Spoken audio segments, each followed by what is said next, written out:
Congratulations on buying your first e-scooter, e-moto, or EUC. However, from least expensive to most expensive, these things are still very hard to maintain.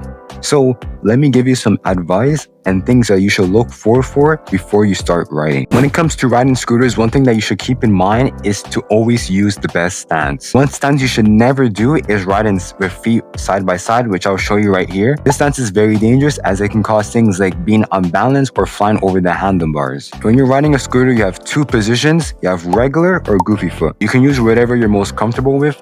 Now, when it comes to e-motos, there's only a little bit of things that you should probably keep in mind, but they're still very important. One big thing is to make sure that all your bolts for here, especially here, are nice and tight. If you want to make sure that everything is good, I recommend that you get something like this. Thread locker, also known as Loctite. Now, the very last things I want to talk about is just maintenance and just things to always make sure you keep on doing. A number one thing I want to talk about is your battery. The battery can do a lot of things, but it also needs to be kept well. Never charge your battery immediately after coming outside on a really hard ride. Never leave your battery in your house for a very long time if you're going out for a vacation, anything like that.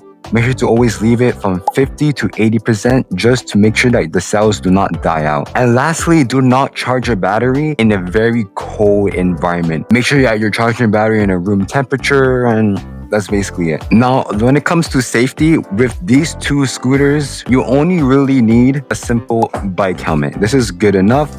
And some gloves can save you from a lot of stuff. When it comes to riding anything like the EBike Villain, an e-moto, any big scooter like the one I showed you before, I highly recommend a DOT or ECE approved helmet. Something like what I'm wearing right now, or this one right here is perfect. Always make sure that when you're buying it, it says DOT or ECE in the back. It's the right size.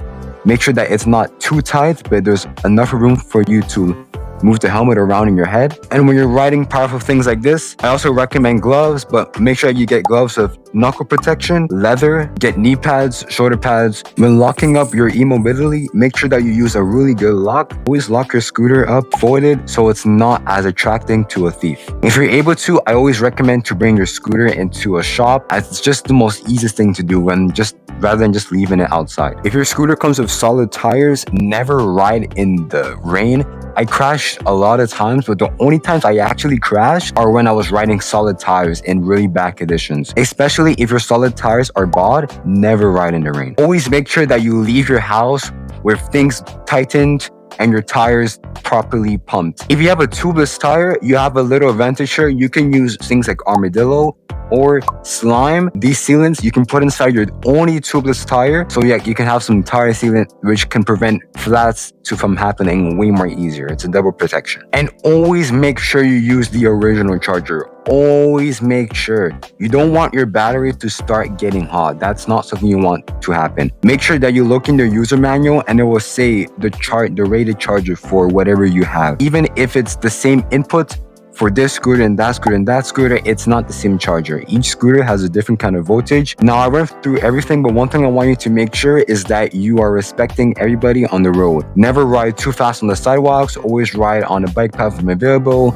and don't reeve through traffic. Just follow traffic, follow safety, and don't do anything too dangerous, and you should be good.